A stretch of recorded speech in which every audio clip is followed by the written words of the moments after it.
नमस्कार विद्यार्थिनी मैत्रिणींनो, आज आपण 11वी सहकार्य या विषयाचं दुसरं प्रकरण सुरू करतोय. विविध व्यवसाय संघटन प्रकारांचा तुलनात्मक अभ्यास हे दुसरं प्रकरण आज आपण सुरू करतोय. ते प्रकरण सुरू करताना विविध व्यवसाय संघटना ज्या आहे यांचे थोडक्यात माहिती मी तुम्हाला देते आणि आपण ते प्रकरण सुरू करतोय. आता व्यापार आणि व्यवसाय क्षेत्रामध्ये आपणास विविध प्रकारच्या व्यवसाय संघटना कार्यरत असताना आढळतात. म्हणजे आपण जर बघितलं तर आपण व्यापार आणि व्यवसाय क्षेत्रामध्ये पाहत असताना व्यवसाय करणाऱ्या व्यवसाय संघटन प्रकार अनेक प्रकारच्या किंवा विविध प्रकारच्या व्यवसाय संघटन प्रकार आपल्याला कार्य करताना आढळतात. व्यापारी संघटना लहान, मध्यम आणि मोठ्या स्वरूपात कार्य करत असतात. त्या लहान असतात, मध्यम असतात आणि मोठ्या असतात.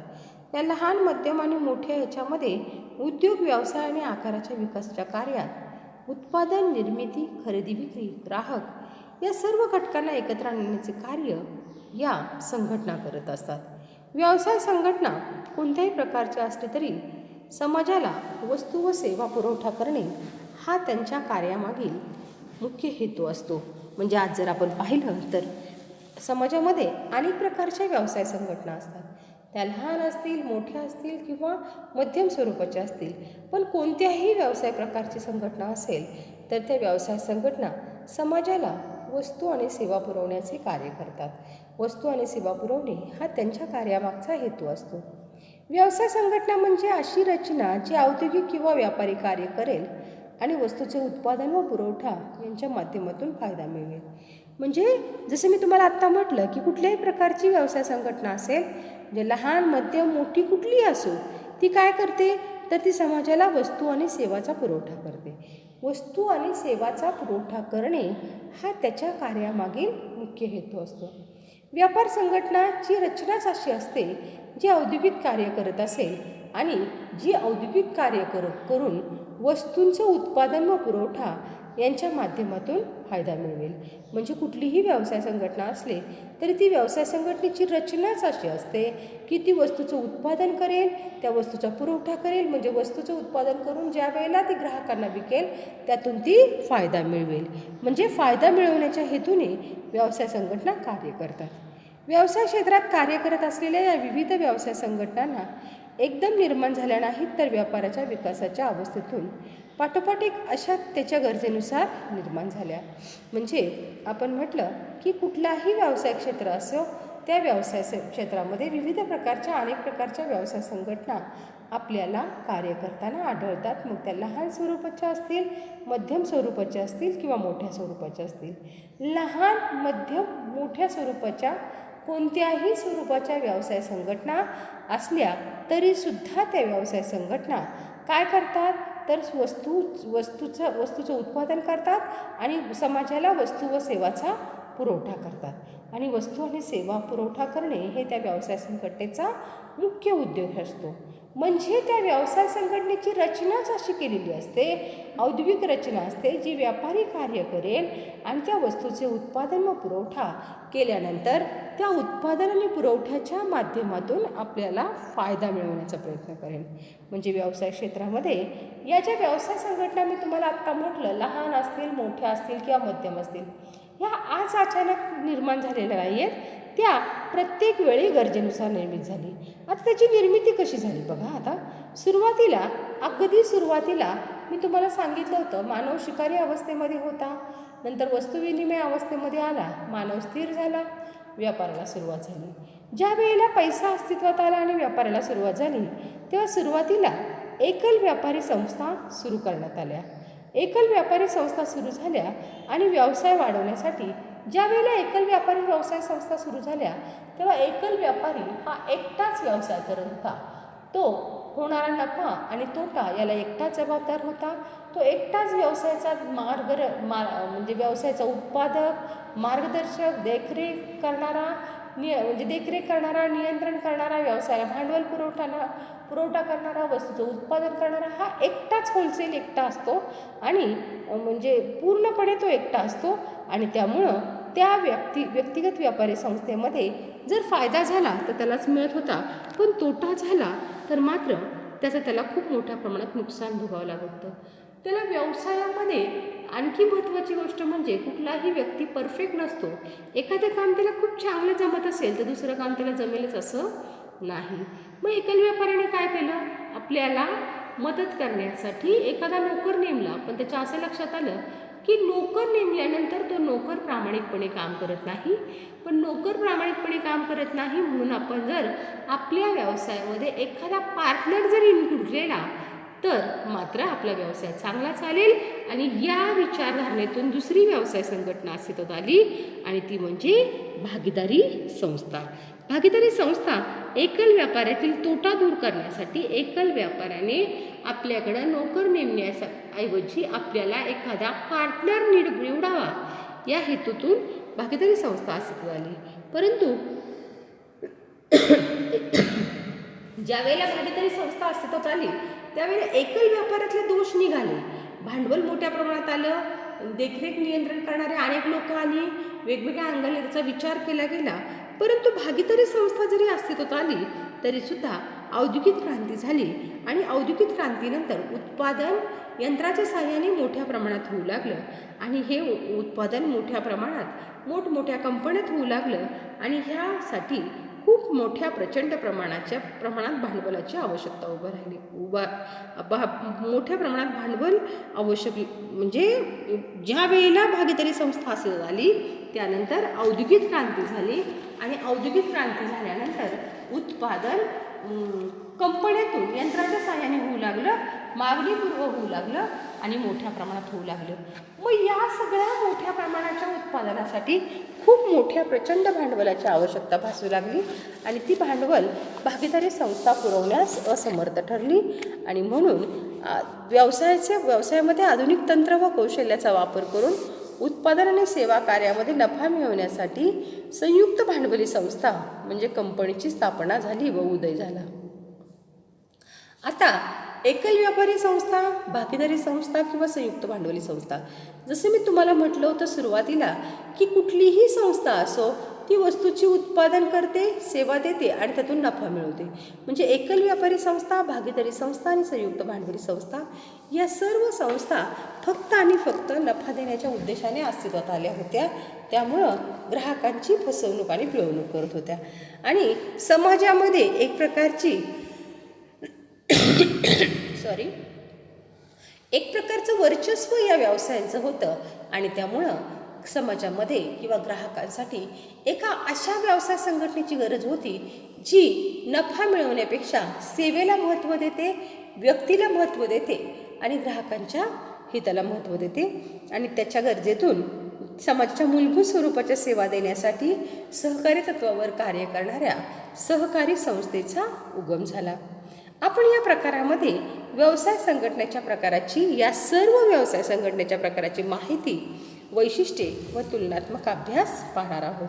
जसं मी तुम्हाला आत्ता म्हटलं की कुठलीही व्यवसाय संघटना असो, लहान, मध्यम आणि मोठ्या स्वरूपाची, ती व्यवसाय संघटना वस्तूचे उत्पादन करते, ग्राहकांना सेवा देते आणि त्यातून नफा मिळवते.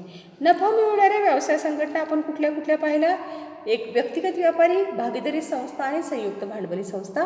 या तीनही संस्था नफा मिळवण्याच्या उद्देशाने अस्तित्वात आल्या होत्या. परंतु नफा मिळवण्याबरोबर व्यवसाय संघटनेला किंवा ग्राहकांना सेवा देणे आणि सेवा देण्याच्या उद्देशाने स्थापन करण्यासाठी ज्या सेवा तत्वावर कार्य करणारी एखाद्या सहकारी संस्थेची म्हणजे या सगळ्या व्यक्तिगत व्यापारी, भागीदारी संस्था आणि संयुक्त भांडवली संस्था ग्राहकांची फसवणूक, पिळवणूक करत होत्या आणि त्यांनी एक प्रकारचं बाजारावर आपलं वर्चस्व निर्माण केलं होतं. म्हणून समाजाला मूलभूत स्वरूपाच्या सेवा देणाऱ्या एखाद्या संस्थेची गरज निर्माण झाली आणि या गरजेतूनच निर्माण झाली सहकारी संस्था. सहकारी संस्थेचा उगम झाला. आता विविध व्यवसाय संघटनाचे विविध प्रकार पाहत असताना पहिला प्रकार आपण पाहणार आहोत एकल व्यापारी किंवा व्यक्तिगत व्यापारी. एकल व्यापारी आणि व्यक्तिगत व्यापारी याला सेल्स ट्रेडिंग असं म्हणतात. याचा अर्थ जेव्हा एखादा व्यक्ती स्वतःचे भांडवल व्यवसायात गुंतवतो, व्यवसायाचे दैनंदिन व्यवस्थापन आणि नियंत्रण स्वतः करतो, झालेल्या नफ्या तोट्याला तो स्वतः जबाबदार असतो, अशा व्यक्तीस व्यक्तिगत व्यापारी एकल व्यापारी असं म्हणतात. व्यवसायातील धोके स्वीकारून नफा मिळवते.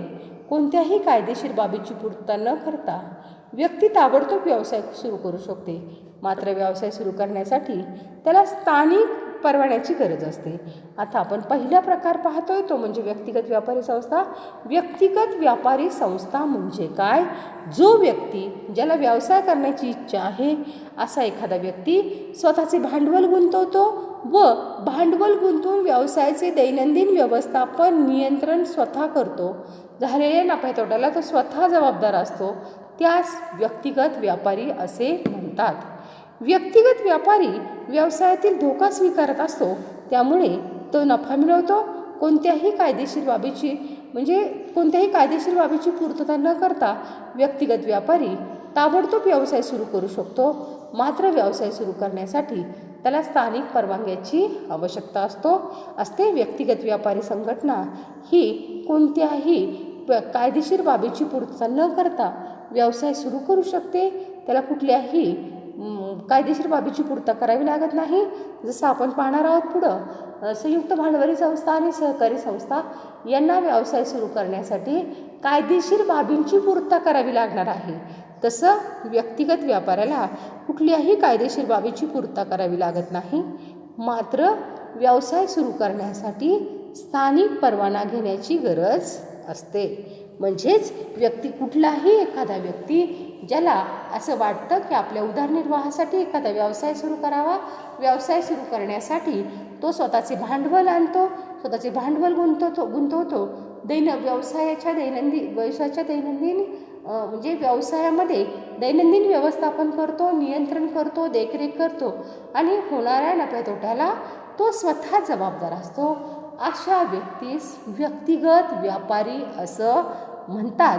व्यक्तिगत व्यापारी ज्या वेळेला व्यवसाय करतो त्यावेळेला व्यवसायातील धोके स्वीकारून तो नफा मिळवतो. कोणत्याही कायदेशीर बाबीची पूर्तता न करता व्यक्ती ताबडतोब व्यवसाय सुरू करू शकते. मात्र व्यवसाय सुरू करण्यासाठी त्याला स्थानिक परवान्याची आवश्यकता असते. जसं कंपनीचा सुरू करायची असेल तर नोंदणी दाखला व व्यवसाय प्रारंभ प्रमाणपत्र मिळाल्याशिवाय संयुक्त भांडवली संस्थेला आपला व्यवसाय सुरू करता येत नाही. तसंच सहकारी संस्थेला देखील आपला व्यवसाय नोंदणी दाखला मिळाल्याशिवाय किंवा संयुक्त सहकारी संस्थेला देखील आपल्या व्यवसायाची नोंद निबंधकाकडे करून त्या व्यवसायाचा नोंदणी दाखला मिळाल्याशिवाय व्यवसाय सुरू करता येत नाही. तसं व्यक्तिगत व्यापाऱ्याला कुठल्याही प्रकारे व्यवसाय सुरू करण्यासाठी परवानगी घ्यावी लागत नाही. फक्त काही व्यवसाय असे असतात की ते व्यवसाय सुरू करण्यासाठी स्थानिक परवान्याची आवश्यकता असते. उदाहरणार्थ मेडिकल, अशा व्यवसायासाठी मात्र स्थानिक परवान्याची गरज असते. आता आपण व्याख्या बघतोय बघा. म्हणजे व्यक्तिगत व्यापारी किंवा एकल व्यापाऱ्याची व्याख्या बघतोय. जेव्हा एखादा व्यक्ती व्यवसाय स्वतःचे भांडवल गुंतवतो, तो व्यवसाय स्वतःच्या जबाबदारीवर चालवतो, व्यवसायातील नफ्यातोट्याला स्वतः जबाबदार राहतो, तेव्हा त्या व्यक्तीस एकल व्यापारी किंवा व्यक्तिगत व्यापारी असं म्हणतात. ही व्याख्या जी आहे ही व्याख्या जेम्स लुंडी यांनी केलेली आहे. त्यांचं म्हणणं आहे जेव्हा एखाद्या व्यक्तीला वाटतं की आपण व्यवसाय करावा, आपल्या उदरनिर्वाहाचं साधन म्हणून व्यवसाय करावा असं त्या व्यक्तीला वाटतं, तो व्यवसाय स्वतःचे भांडवल गुंतवतो व व्यवसाय स्वतःच्या जबाबदारीवर चालवतो. म्हणजे एखाद्या व्यक्तीला असं वाटतं की आपल्या उदरनिर्वाहासाठी आपण व्यवसाय करावा असं जर एखाद्या व्यक्तीला वाटतं, त्यावेळेला तो व्यक्ती त्या व्यवसायामध्ये भांडवल गुंतवतो, व्यवसाय स्वतःच्या जबाबदारीवर चालवतो. म्हणजे व्यवसाय चालवण्यासाठी तो स्वतः जबाबदार असतो आणि व्यवसायातील होणारा नफातोटा जो आहे त्या नफ्यातोट्याला देखील तो स्वतः जबाबदार राहतो. तेव्हा त्या व्यवसायाला एकल व्यापारी किंवा व्यक्तिगत व्यापारी असं म्हणतात. ही व्याख्या जेम्स लुंडी यांनी केलेली आहे. त्यानंतर दुसरी व्याख्या जी आहे ती दुसरी व्याख्या आपण पाहणार आहोत. आता पहिली व्याख्या आपण पाहिलं की जेव्हा एखादी व्यक्ती व्यवसायाचे स्वतःचे भांडवल गुंतवते व व्यवसाय स्वतःच्या जबाबदारीवर चालवते, व्यवसायातील नफ्यातोटा स्वतः जबाबदार राहते, त्यास एकल व्यापारी किंवा व्यक्तिगत व्यापारी असं म्हणतात. मी तुम्हाला आत्ताच ही व्याख्या सांगितली. त्यानंतर दुसरी व्याख्या जी आहे ती दुसरी व्याख्या केलेली आहे. शुबिन यांनी व्याख्या केली आहे, डॉक्टर जॉन शुबिन यांनी व्याख्या केलेली आहे. ती व्याख्या बघा.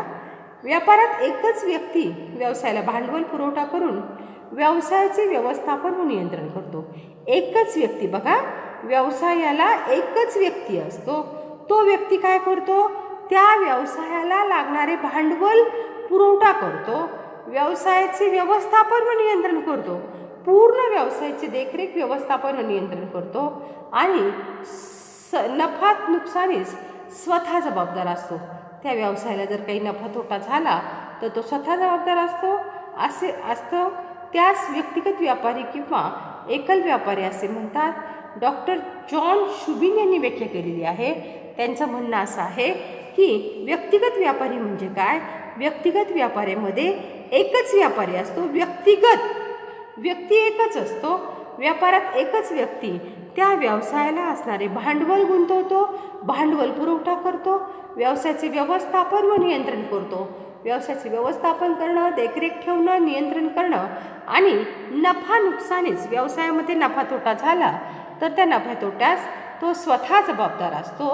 अशा व्यक्तीस एकल व्यापारी किंवा व्यक्तिगत व्यापारी असं म्हणतात. या दोन्ही व्याख्यावरनं इन कन्क्लुजन व्यक्तिगत व्यापारी म्हणजे काय? जेव्हा एखाद्या व्यक्तीला आपण काहीतरी व्यवसाय करून आपला उदरनिर्वाह करावा असे वाटतं त्यावेळेला तो व्यक्ती व्यवसायात स्वतःचे भांडवल गुंतवतो, व्यवसाय स्वतःच्या जबाबदारीवर चालवतो, व्यवसायाचे देखरेख नियंत्रण स्वतः करतो, होणारा नफा नुकसानीला तो स्वतः जबाबदार असतो, म्हणजे होणाऱ्या नफ्या तोट्याला तो स्वतः जबाबदार असतो. त्यास व्यक्तिगत व्यापारी किंवा एकल व्यापारी असं म्हटलं जातं. म्हणजे थोडक्यात एकल व्यापारी म्हणजे जो एकटाच व्यापारी असतो, व्यवसायासाठी लागणारे भांडवल तो एकटाच पुरवतो, व्यवसायावर देखरेख, नियंत्रण, मार्गदर्शन, वस्तूचे उत्पादन, वस्तूची विक्री या सगळ्या गोष्टी तो एकटाच करतो. त्यावेळेला त्या व्यापाऱ्याला एकल व्यापारी किंवा व्यक्तिगत व्यापारी असं म्हणतात. म्हणजे व्यक्तिगत व्यापारी म्हणजे होल अँड सोल एकटा, मालक, चालक, नियंत्रक, व्यवस्थापक या सगळ्या भूमिका तो एकटाच निभवतो. कारण तो एकटाच व्यक्ती व्यवसायाचा पार्टनर, व्यवसायाचा मालक असतो. व्यवसायासाठी लागणारे भांडवल तो स्वतः गुंतवतो, कमी पडले तर मित्र आणि नातेवाईकाकडनं भांडवल घेऊन तो व्यवसायासाठी पुरवत असतो आणि व्यवसाय करून तो एक प्रकारचा नफा म्हणजे व्यवसाय करून व्यवसायामध्ये रिस्क स्वीकारत असतो. म्हणून नफ्या तोट्याला तो स्वतः जबाबदार राहतो आणि अशा प्रकारे मालक, चालक, नियंत्रक, व्यवस्थापक म्हणजे भांडवल एखाद्या व्यवसायामध्ये एखादा व्यक्ती भांडवल पुरवतो, त्या व्यवसायात तो मालक, चालक, नियंत्रक, व्यवस्थापक असतो. अशा व्यक्तीस व्यक्तिगत व्यापारी असे म्हणतात. आज आपण दुसरं प्रकरण सुरू केलेलं आहे. त्या दुसऱ्या प्रकरणामध्ये विविध व्यवसाय संघटनांच्या प्रकारांचा तुलनात्मक अभ्यास आपण सुरू केला. त्याच्यामध्ये आपण व्यवसाय संघटनांच्या विविध प्रकाराचे पहिला प्रकार एकल व्यापारी आणि व्यक्तिगत व्यापारी सुरू केला होता. आज आपण इथं थांबतोय. धन्यवाद.